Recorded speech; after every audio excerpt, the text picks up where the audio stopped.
So the community lied, and I guess it's going to cost me about $4,000. So I'm not sure what to do about it. I'll of course explain this throughout and lead up to it throughout this video. This is a vlog, so you got to vlog and make an actual video. I wanted to show you real quick the progress that Carolyn made on the shed here. It's completed now, all assembled. She's got the doors, but she can't hang the doors because it's not level in here. Now it's extremely hot. That sun hits that green roof. It's just real hot. So we're not gonna be able to run our solar equipment in here with this kind of temperatures.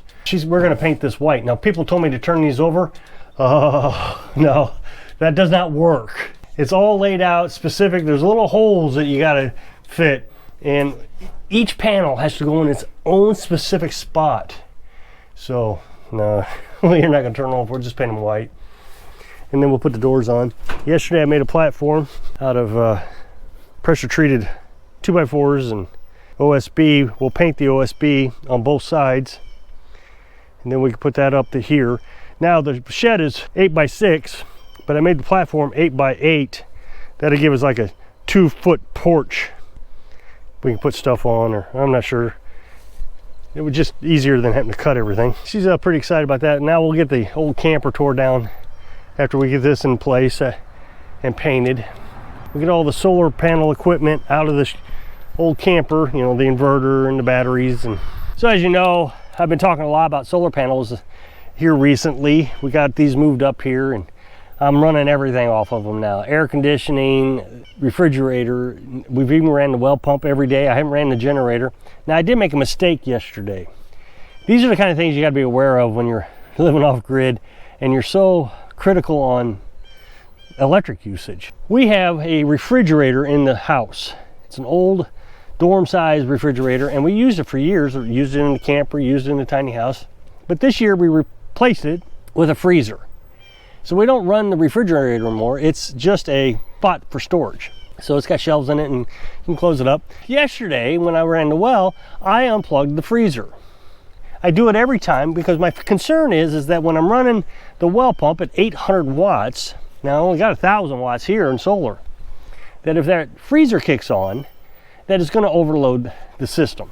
So I just shut that off for 15 minutes or 20 minutes, however long it takes to fill the water tank. So yesterday I went back in the house and I plugged it back in. Well, Carolyn got in the freezer last night, and said, this seems a little, I forget what it was, cream cheese. She says, it seems a little mushy. Is there something wrong with the freezer? And so I checked all the meat, and all the meat was solid. And so I put the thermometer in the freezer, and it got down to 5 degrees. Now, the freezer has always been at 0 degrees, always. But now it's at 5. So I'm like, man, what's going on? So I went down, and there's a little LED light, a little green light, but I can never see it unless you cover it up and hide all the light. So I looked at it, and it wasn't on. So I went over to the plug, and then it was plugged in. And I felt the fridge, and it was warm, like it had been running. And it occurred to me, I must have plugged the fridge in instead of the freezer.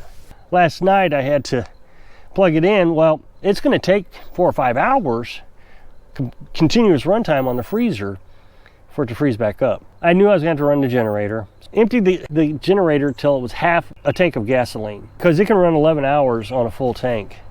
I figured if it ran 5 or 6 hours, that would be fine. I just needed to get it to run that freezer at least half the night. Even if the freezer didn't shut off, there would be enough electricity in the batteries to run it the rest of the night.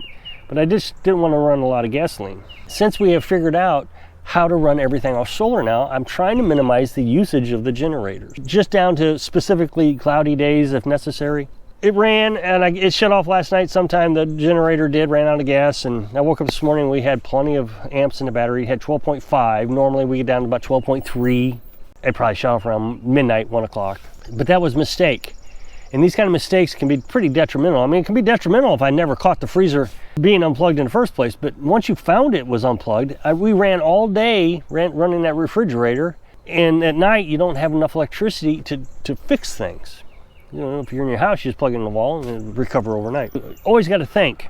So I've marked the plug now. I've actually hidden the refrigerator plug, and I marked the freezer plug with tape.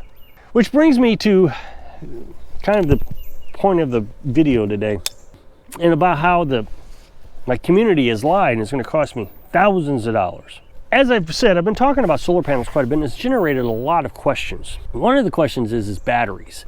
I run lead acid battery from Walmart. Now, people will tell me I am crazy, don't do it, but I've always had plenty of success with lead acid batteries. I think the reason people don't like lead acid batteries is they just want to set it and leave it, plug and play, and you just can't. Not with lead acid batteries. Lead acid batteries are actually quite finicky, and they need a lot of attention, or at least a lot of understanding. So I have a 100 amp RV marine battery, a deep cycle power marine RV battery. You can buy these at Walmart. It's a 29 DC 845 MCA. Now, 20 years ago, when I had my solar panels, I did the same thing. I had lead acid batteries. There was no such thing as lithium ion batteries back then. So my charge controller only charges lead acid batteries. I couldn't use lithium ion with my charge controller. I would have to buy a different kind. But there's a lot of things you have to understand about lead acid. People will tell me they just don't work. And then they'll say, well, I have golf cart batteries, much better. Well, that's lead acid battery too. So I have 8 batteries. 8 batteries at 100 amp hours gives me 800 amp hours. But you can only discharge your batteries down to 50%, so 50 amps. 50% is 12.3 volts. So if you're using a voltmeter and you're checking your batteries, if it's below 12.3, you could half the life of your battery. Now, I've ran it low many times, especially in winter, because winter really drains batteries. But so does lithium ion. Every battery in the world will take a beating in wintertime. So in the wintertime, I've gotten them pretty catastrophically low, 11.9, and I've never hurt my batteries. But there's just rules you got to follow, like you can't let them get below 12.3. Another rule you have to follow is they have to be charged every day. They don't have to be fully charged, but they have to be charged every day. So normally you get it up to 14.4 volts, your battery. That's considered charged. It means your charge controller is no longer putting amps into the battery, or very little amps, and your voltmeter says 14.4 volts. And then you unplug it, your battery charger, and it'll drop down to say 12.9 volts pretty quickly, actually. So it's just kind of this residual, it drops off. So you're at 12.9, and then as it depletes, you'll go to 12.8, 12.7, all the way down to 12.3, and then you need to recharge it. But the thing is you have to get your batteries up to 13.5 every day. So if you don't drive your car every day, for example, your battery will wear out. So you see a car with a brand new battery, sit there for 10 years, you'll try to start it and the battery won't start. And the reason is it didn't get up to 13.5 volts every day. This is just stuff you have to do with lead acid batteries. Now, the nice thing about lead acid batteries is if you don't use them and they're always hooked up to solar panels, you're always going to have a charged state, and they'll last a very, very, very long time. So if you use that mindset when using your batteries, they'll last you a very, very long time. We have, like I said, 8 batteries, and I started out with 1. When we were in the truck camper, we only had 1 battery, and we tied it to the truck battery also. Now, I know people are going to say, oh, you can't do that, you'll wear out your truck battery. The truck's 7 years old, 8 years old, and it's got the original battery in it. I try to take care of my batteries, but I was running the camper off 1 deep cycle and the truck battery, but every day I would charge the battery twice a day with the generator. We didn't have solar panels when we were traveling as nomads. So the generator would run 4 hours in the morning, 4 hours in the evening. And it got us through the day and it got us through the night. And then when we were traveling, the alternator would charge both batteries. Now, something I noticed, and I don't know if this is a big deal, but something I noticed is when we were able to plug up to offshore, go to a campground that had electric, or one of my parents' house, and we were there for several days, several weeks, I would always let the battery charger just trickle charge the battery nonstop. It would just kick on, kick off, kick on. I did notice that it kind of rejuvenated the battery, and it did better for a few months than if I hadn't done that. Well, here, living here, we are unable to plug in. We got solar panels and that's all we got. So there is a depletion. You don't get that brand new fresh battery feel every day. The way I've compensated for that is by adding more batteries. Originally I had 6, I think. When we moved here, I think I ended up getting 6, maybe 5, something like that. Well, now I have 8, and I just added to the system as I saw this depletion happening. But I've been here 3 years and we have not replaced a battery. But you also got to make sure that you watch them very closely. If you're charging your battery, you have to consider how many amps your battery is when charging it, because you're not allowed to put more than 25% of the battery's amps into the battery charger. So my battery charger has 2 amps, 10 amps, and a 25 amp capability. I have a 100 amp hour battery. So 25% of 100 is 25 amps. So I can't charge my battery more than 25 amps. I always thought I had 800 amps. So I've always considered my system an 800 amp system.